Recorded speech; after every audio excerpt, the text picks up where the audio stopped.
Je vous invite à me suivre près de ce lac de Devesset, aux confins de l'Occitanie, sur le haut plateau ardéchois.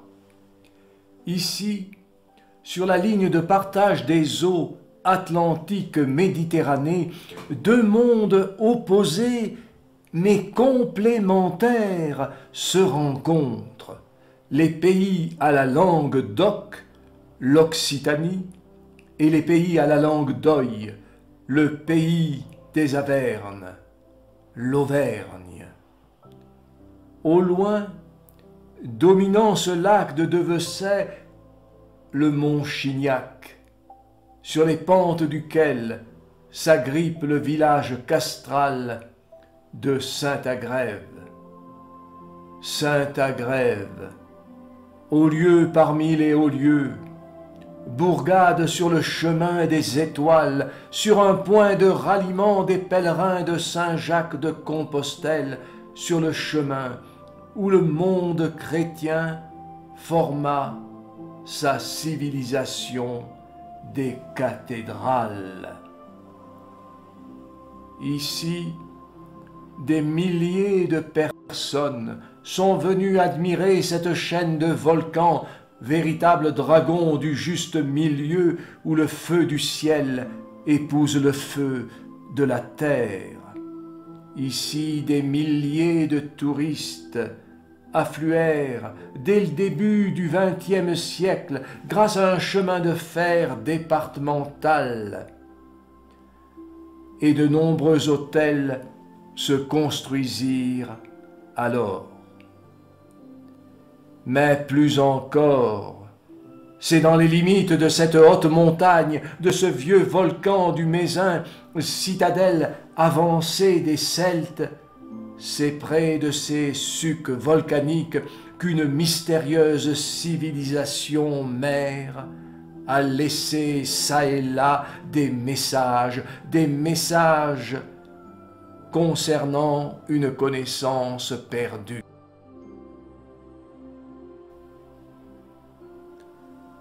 Ainsi, il apparaît que bien avant la découverte des reliques de Saint-Jacques, des pèlerins suivaient déjà ce chemin aligné sur les étoiles, à la recherche d'un savoir laissé sur des monuments sacrés comme ce menhir, comme cette pierre dressée à l'entrée du bourg de Saint-Agrève. Des millénaires avant le christianisme, des êtres humains pérégrinaient en Europe occidentale, toujours vers l'ouest, de mégalithe en mégalithe. Mégalithes à l'emplacement desquels, plus tard, les chrétiens ont érigé des églises où parfois des surprises nous attendent. Ainsi, si un jour vous pénétrez dans cette église de Saint-Agrève, une mystérieuse statue à l'intérieur va attirer votre attention. C'est une Vierge noire, Notre-Dame de l'Estrat, elle se nomme. Des pèlerins, depuis des temps immémoriaux, se sont arrêtés ici pour vénérer cette Vierge en majesté. La voici, la voilà, cette déesse de dessous terre. C'est une reproduction exacte de Notre-Dame du Puy, détruite en 1793 par les révolutionnaires. Aujourd'hui, ces statues représentent la bienheureuse Vierge Marie, médiatrice entre le ciel et la terre, avocate du genre humain. Avec son visage sombre et rayonnant, cette splendide lumière dans la nuit est bien plus qu'une œuvre d'art. Ce symbole ne s'intellectualise pas, il se vit, il n'apprend rien, il révèle. Cette reine de la nuit pose aux visiteurs une troublante énigme.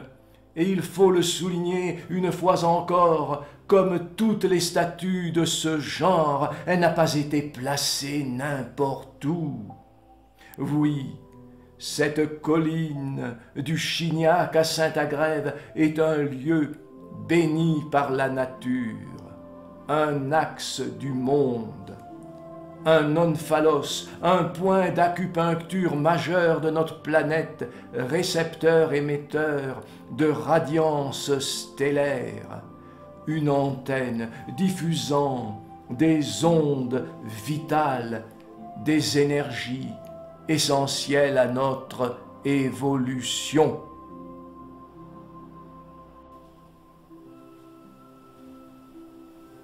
Et comme par hasard, c'est ici, sur ce mont Chignac, selon une légende, que saint Agrève, évêque du Puy, et son compagnon saint Ursin ont été décapités. Ainsi, ce village de Saint-Agrève aurait pu s'appeler Saint-Ursin. Étymologiquement parlant, Ursin signifie ours. Saint-Ours est en quelque sorte le nom ésotérique de ce village de Saint-Agrève. Et clin d'œil du ciel à la terre, un habitant du lieu a peint sur un mur un ours. Pensait-il à la légende? Et alors avait-il aussi compris que nous sommes ici sur le mont du crâne, le mont Golgotha local? Arthos en grec désigne l'ours, et synchronicité, le roi Arthur de ce fait est le roi de l'ours. C'est donc ici, dans l'imaginaire des visiteurs, que ce souverain et ses chevaliers de la table ronde sont venus chercher le Graal. Décidément, tout indique que ce mont Chignac est le miroir des étoiles de la grande et de la petite ours.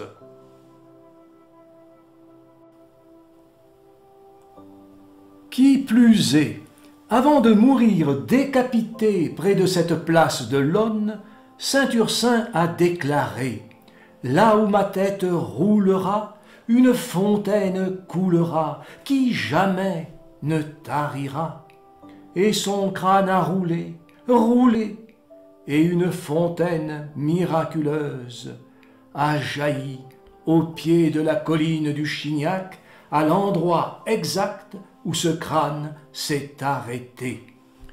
Et depuis, si chaque année, à Saint-Agrève, cette source miraculeuse guérit grand nombre de pèlerins, sachez, passants, qu'ici aussi, les radiances de ce lieu peuvent vous aider à découvrir au plus profond de vous-même une non moins célèbre fontaine génératrice, elle aussi, de médecine universelle.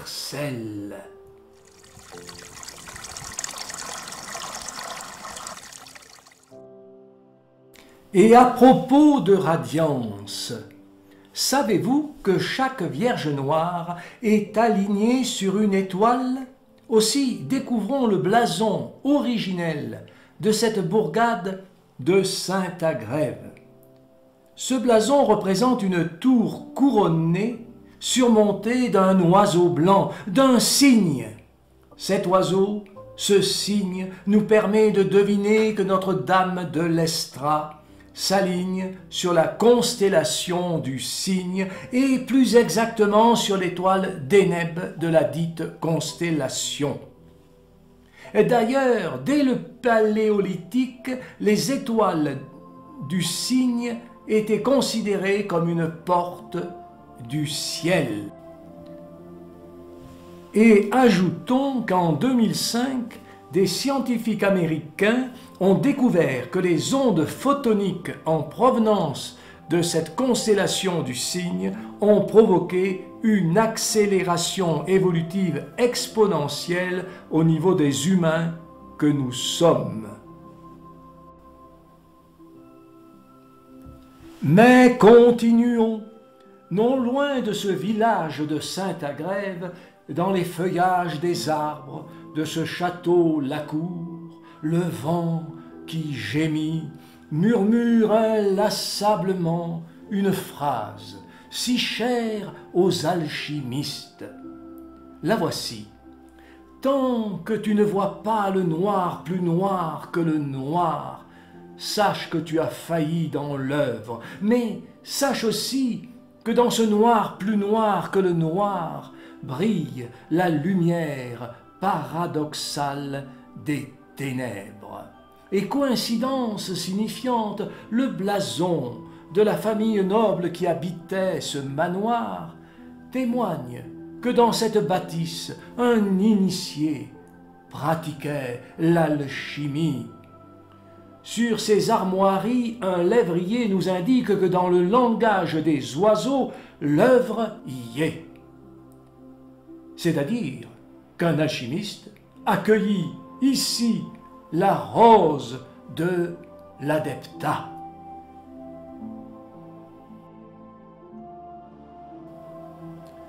Nous admirons, dans le parc de ce château Lacour, au passage, une échauguette. Puis, après être passé sous une porte cochère, ô stupeur! Sur le mur de ce château Lacour, l'alchimiste a laissé un autre message, les 64 cases d'un échiquier, sculpté sur la pierre avec l'arbre de vie. Ces symboles représentent les 64 mutations de l'être. Cette antique demeure est bien une demeure philosophale, c'est-à-dire une demeure où l'on pratiquait la philosophie hermétique, l'alchimie.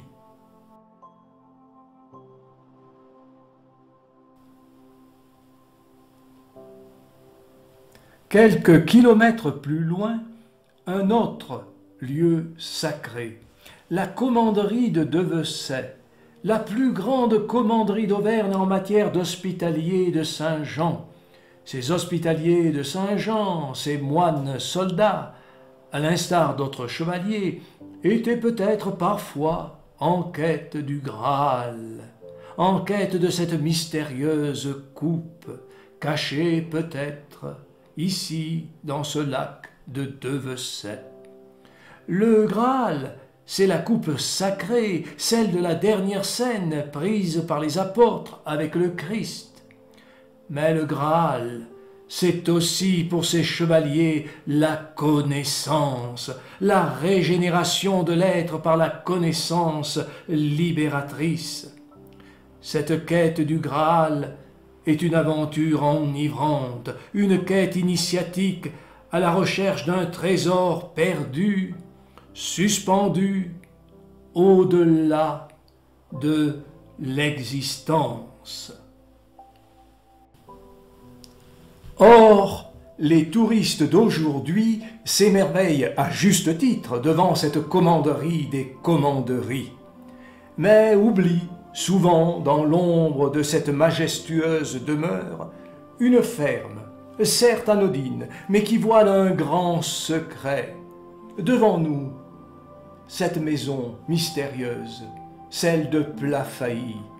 Oui, c'est en fait ici que se réunissaient les chevaliers de l'Étoile. Des chevaliers précisément en quête du Graal, ordre initiatique fondé à Bourges par le roi de France Jean de Lebon. À l'intérieur de cette bâtisse, une énigmatique pierre tombale. Quelle surprise!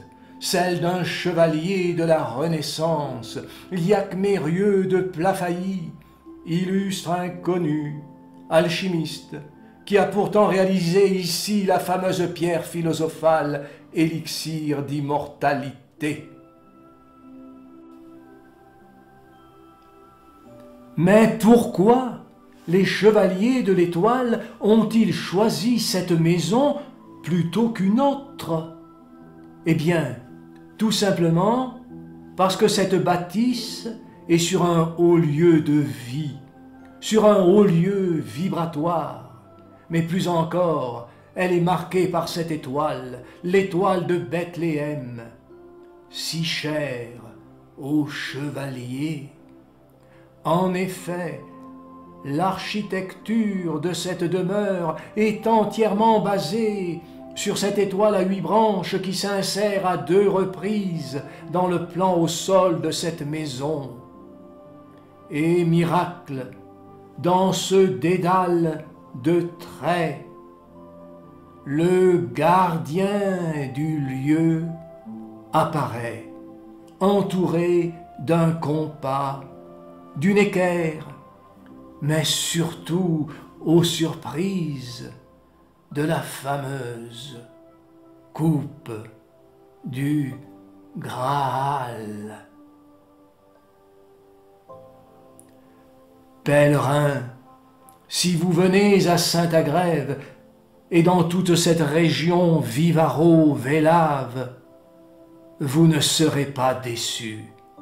Vous irez de surprise en surprise, vous plongerez de mystère en mystère. À bientôt sur ces hautes terres.